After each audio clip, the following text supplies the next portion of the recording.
پسیب د ژبې د هیچا په پت حمله مکوا د چاله خو اخلاق سو استفاده مکوا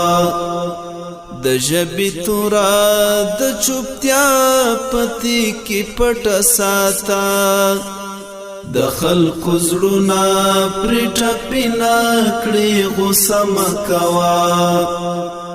د عرش سیختن دی ګام په ګام ګوري او سر دی کوي د معصیت د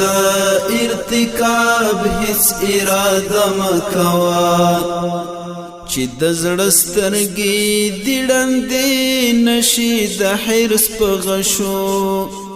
د دنیاوي فاني ښکلا مراقبه مکوا اول پر